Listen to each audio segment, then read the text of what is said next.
This committee hearing is hereby called to order. The chair has a preliminary statement. Res inter alios acta rule. This is a law doctrine that even a bar flunker would know and should know. It simply means a thing done between others does not harm or benefit others. An exception to this rule is when there is conspiracy. Para kay retired SPO3 Arturo Barikit Las Cañas, upang mas madali po ninyong maunawaan ang doktrinang res inter alios acta. Babasahin ko ang ilang bahagi ng isang desisyon ng kataas-taasang hukuman ng Republika ng Pilipinas sa kasong Harold Camargo versus Romulo Awingan et al. Na inilabas noong ika-19 ng Enero taong 2010 na iniakda na yumaong dating punong Maestrado Renato Corona. Thus, the court ruled, and I quote, "This rule prescribes that the act or declaration of the conspirator relating to the conspiracy and during its existence may be given in evidence against co-conspirators provided that the conspiracy is shown by independent evidence aside from the extrajudicial confession.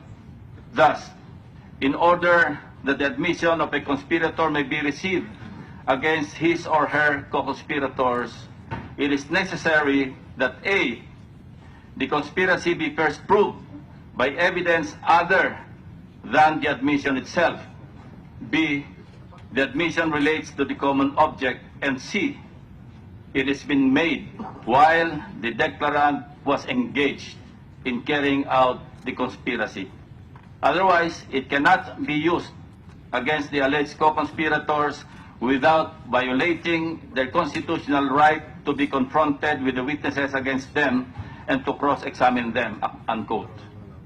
Ang may papayo ko lamang kay SPO3 Las Cañas, kung ang layunin ng inyong extrajudicial confession ay mapanagot sa ilalim ng batas si Pangulong Rodrigo Duterte at iba pang personalidad, marapat lamang na maliban sa iyong salaysay, may maipakita pa kapang bukod at ibang ebidensya. Kung wala, ay maaring masayang lamang ang oras ng mga tao dito dahil baka walang kahinatnan ang isinasagawa nating pagdinig sa araw na ito laban sa sino mang mga taong idinadawit mo.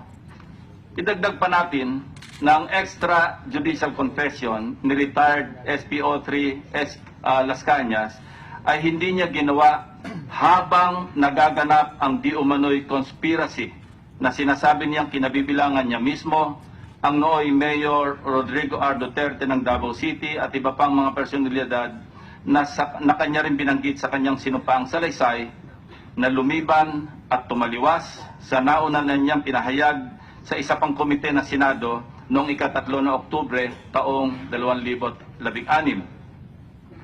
On another point, as chairman of the Committee on Public Order and Dangerous Drugs, I would like to state here and now, and this is my personal sentiment, that I have grown averse to flip-flopping statements made under oath, probably because of similar incidents in the past, directly and indirectly affecting my person. Thus, characters like Ador Mawanay, Udong Mahusay, Cesar Mancao, to name a few, who changed their sworn statements as if they were changing their socks, from white to black or vice versa, may have influenced my natural aversion to self-contradictions. In this regard, again, may I quote from another recent Supreme Court ruling in People versus Felipe Mirandilla Jr., penned by recently retired Justice Jose Perez, dated July 27, 2011. The Supreme Court ruled, and I quote, "Jurisprudence is consistent that for testimonial evidence to be believed, it must not only come from a credible witness, but must be credible in itself, tested by human experience, observation, common knowledge, and accepted conduct that has evolved through the years." To continue, as a rule, self-contradictions and contradictory statements of witnesses should be reconciled, it being true that such is possible since a witness is not expected to give error-free testimony. considering the lapse of time and the treachery of human memory. But this principle, learned from lessons of human experience, applies only to minor or trivial matters, innocent lapses that do not affect witness credibility. They do not apply to self-contradictions on material facts. Where these contradictions cannot be reconciled, the court has to reject the testimonies and apply the maxim falsus in uno, falsus in omnibus, unquote. Having said all that, the chair and this committee will still allow to hear what SPO 3 Las Cañas has to say. This committee is not a court of law that will render judgment on the guilt or innocence of certain individuals. It is not a prosecutor that seeks the existence or absence of probable cause against persons being implicated in the commission of a crime.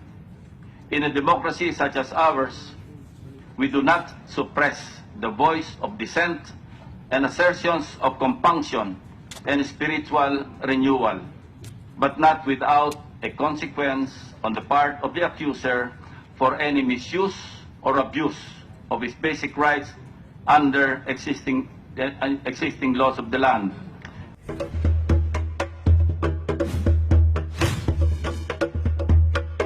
So, itatanong ko, nasabi mo, sa affidavit mo rin, narinig mo yung tunog ng baril na may suppressor, di ba? So, kaharap ka ba mismo nung ginawa o narinig mo lamang yung tunog ng suppressor? Narinig ko lang po. So, wala ka, nung nangyayari yon, wala ka, narinig mo lang? Sa labas pa ako ng bahay. Nasa labas ka ng bahay. Kasi alam mo sa press statement, sa press con mo noong February 20, kasi ang affidavit mo dated February 19, di ba? Yung public confession mo February 20, isang araw lang pagitan. Ang sinabi mo rito, baka ito gagawa ng pagganti dahil inubos natin ang buong pamilya niya. Dito po wala nagsuporta. Dito evil prevailed. Napatay po ang buong pamilya sa harap ko using alin po ang totoo rito ngayon? Yung inyong affidavit o yung sinabi sa inyong press con? Magkaiba eh.